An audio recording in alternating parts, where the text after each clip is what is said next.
Katikisim on air o ako lang gihapon kini inyong ubos nga alagad Reverendo Padre Edwin Academia Acab. So may mudto na kanatuntanan adlaw karon nga unsa man tarong adlaw Huwebes no pizza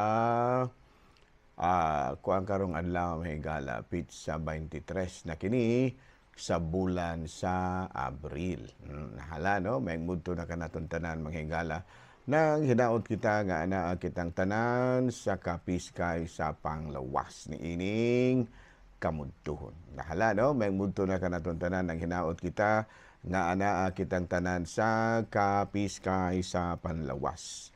Abi na manghigala ato dayon nga timbayaw usab og maayong mudto ang atong talahorong obispo Bishop Julito B. Cortez, ang atong station manager, Father Rama Ata, ug ang tanan gyud mga higala, no, nato nga mga kaigsuonan nga padayon nga nagahatag usab kanato og dugang mga dugang panahon o sa pagpaminaw nining ato ang programa. Nahala no, may mudto na kanaton tanan mga higala nang hinaot kita nga ana kitang tanan sa kapiskay sa panlawas.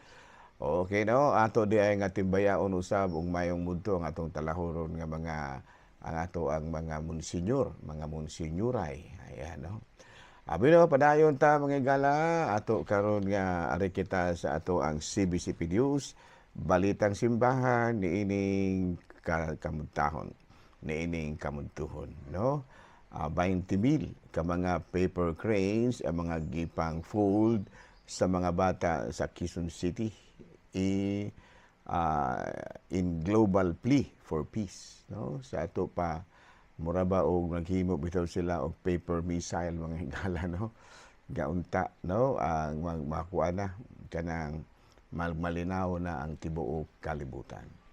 Balita mga higala gikan sa Vatican, Christ is not a guru or a good luck charm or a good luck charm. Mao kini mga panguhagan usab sa itong talahuron nga Santo Papa dito sa kining Angola, dito sa Angola.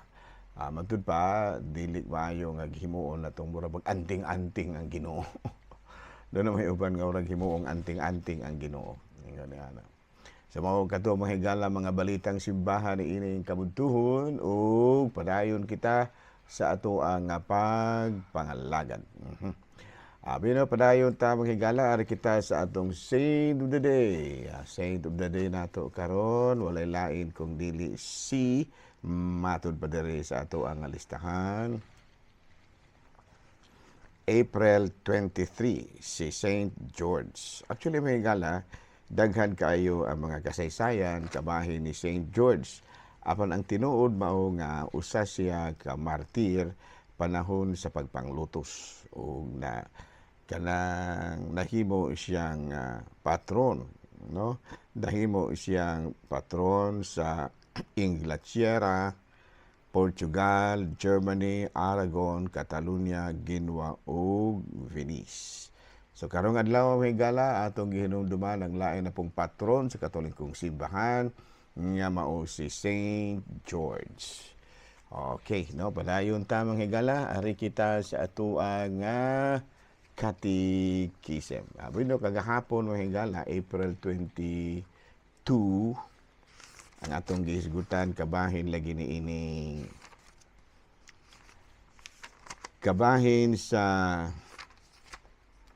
kinibitaw maayong nga resource person nga mohatag og Bible study kay og dili good maayong pagka-train kining atoa nga mga kinibang mga mukandak og mga Bible study, may puruhan hinuon mahigala nga mga salaag na hinuon ng mga tawo nga iyahang gitudluan.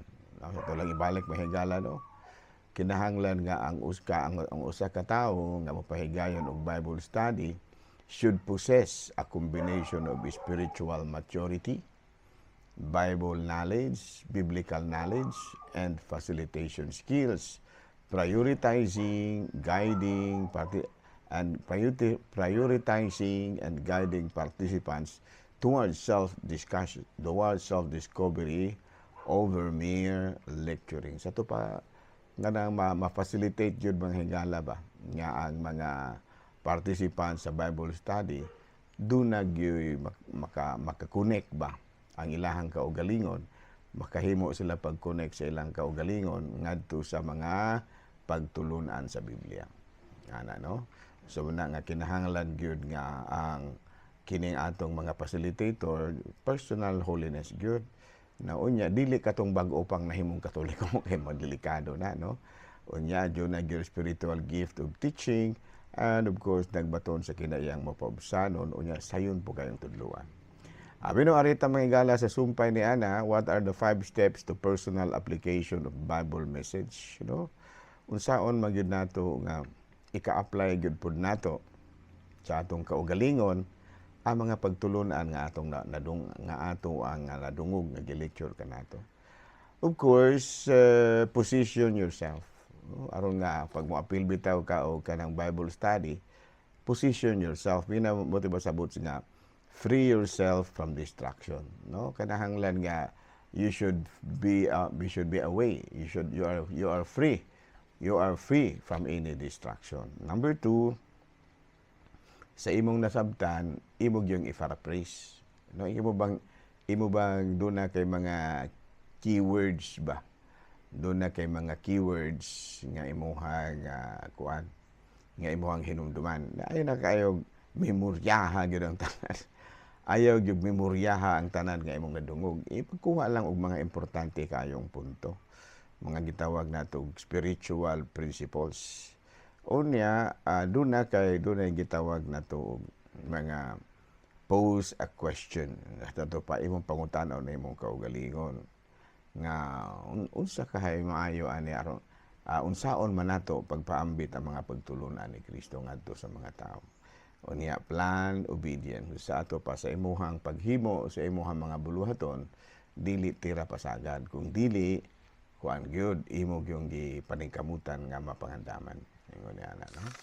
So na no di daghang ko na doon ako mga nailhan mga higala nga mura og mabutang ra bitaw og kana bitaw ang ilaha ra pong panabot sa Biblia maoy iyaha ba nga kana bang kano ba taw gisaligan. Ano kinahanglan nga you should be teachable, no, kinahanglan nga sayon po kakayang tudluan man ni plan obedience. No, sa ato pa sa imong pagpanudlo aron nga mahimo kang epektibo kay nga magtutudlo, kinahanglan nga ikaw mismo sayon pong tudluan. No, kay kung daan ka nga lisod kang sudluan, sa may imong ipanudlo nga daan naman kang kay ulo. Matiglalis gyud ka. So kung sa imong gitudlo diyan imo gina nga paningkamutan nga kanang gitawag nato og makatunan unya gitawag nato ka magpapaubsanon ka humble nga sayon ra ka kaayo nga tudluan. Manudlo ka unya sayon po ka kaayo nga tudluan. Yun ana no. So again, mubo la sa taron ha mga higala ha kay medyo gyud ko ang kaayo apike jud ko kayo mga panahon na mga higala kay sige pa kog adjust dinhi sa ako ang kining assignment. Ang adjust pa ko pero madugay maka-adjust ta jud ko ani. Ana no. Okay, so dinhi lang sa kita kutob ha. Ako ra gihapon kini inyong ubos nga alagad, Reverendo Padre Edwin Academia Acam.